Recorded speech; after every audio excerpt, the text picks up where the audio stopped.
সবাই আশীর্বাদ পর্ব শেষ করতে করতে তো কারেন্ট চলে এসেছিল। এই কারেন্ট এসছে দেখে যে আমি কি পরিমাণ খুশি হয়ে গেছিলাম, যদিও ততক্ষণে আমার যত ছবি তোলা সব কমপ্লিট হয়ে গেছে।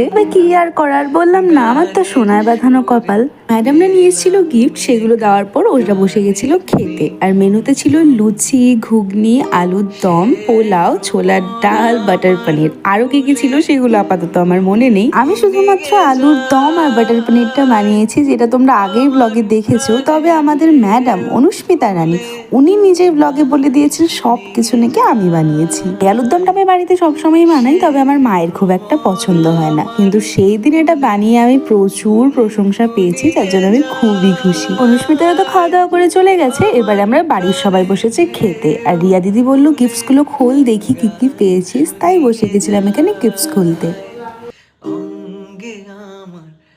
আমার না গিফট র্যাপিং গুলো দেখলে ভীষণ আনন্দ লাগে, যদিও একটা গিফট খুলতে গিয়ে আমার নাজেহাল অবস্থা হয়েছে। কতক্ষণ বলতে বলতে বলতে বলতে খুললাম। আর এদিকে সবার এক্সাইটমেন্ট তো বেড়েই চলেছে।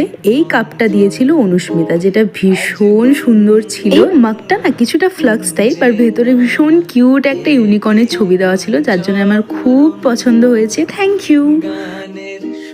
আর তারপর এই গিফটটা দিয়েছিল আমার বড় বৌদি। বৌদিও জানতো না এটার ভেতর কি আছে, দাদাই এনে দিয়েছিল। তাই আমি খুলতে ভীষণ এক্সাইটেড ছিলাম। আর খোলার সাথে সাথে আমি কি খুশি দেখতেই পাচ্ছ, কারণ এই ফ্যানটা আমি অনেক দিন হলো কিনবো ভাবছি। আর মাকে আমি কালই বলেছি যে জন্মদিনটা পেরোলেই আমি ফ্যানটা গিয়ে কিনে নিয়ে আসবো। সেই তোমার এত প্রয়োজনীয় জিনিসটা যখন তুমি তোমার বার্থডে গিফটে পেয়ে যাও, তাহলে তো খুশির কোনো ঠিকানাই থাকে না। আর লাস্ট গিফট ছিল এটা, যেটা আমাকে দিয়েছিল রুশিকা।